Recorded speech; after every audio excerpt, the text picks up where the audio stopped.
বন্ধুরা মোটু পাতলু সাইকেল চালাতে অনেক ভালোবাসতো, এই কারণে তারা সাইকেল চালাতো। একদিন সাইকেল চালাতে চালাতে তার সামনে একটা সুন্দরী মেয়ে আসে। সে ব্রেক না করে তার গায়ে মেরে দেয়। মেয়েটি মাটিতে দুরুম করে পড়ে যায়।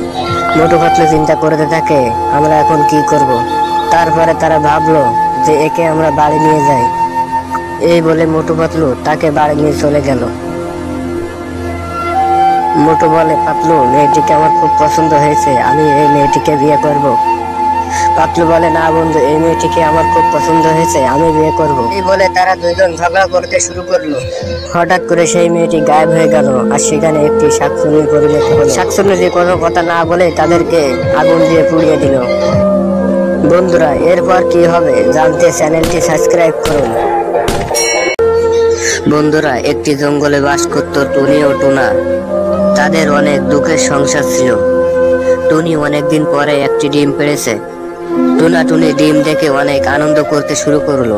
এদিকে টুনা বলল, আমি জঙ্গলে যাচ্ছি খাবার জোগাড় করতে, তুমি সাবধানে থেকো। এদিকে টুনি ডিম তাওয়া দিতে থাকলো। তাওয়া দিতে দিতে হঠাৎ করে সেই ডিম থেকে ছা বের হলো।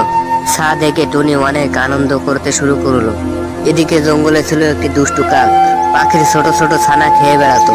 হঠাৎ করে সেই কাকটি টুনির বাসায় চলে আসলো। টুনির ছোট ছোট ছানা দেখে কাকটি অনেক খুশি হলো আর বলল, আজকে মজা করে খাবো। এই কথা বলার পর টুনি ও কাকটি মারামারি করতে শুরু। টুনি ও কাক মারামারি করতে করতে একসময় কাকটি সেখান থেকে চলে গেল। টুনিকে মেরে ক্ষত বিক্ষত করে দিল, তার গা থেকে রক্ত বের হচ্ছিল। বন্ধুরা, টুনি কি পারবে কাকের হাত থেকে তার বাচ্চা ছানাদের উদ্ধার করতে? জানতে হলে চ্যানেলটি সাবস্ক্রাইব করুন।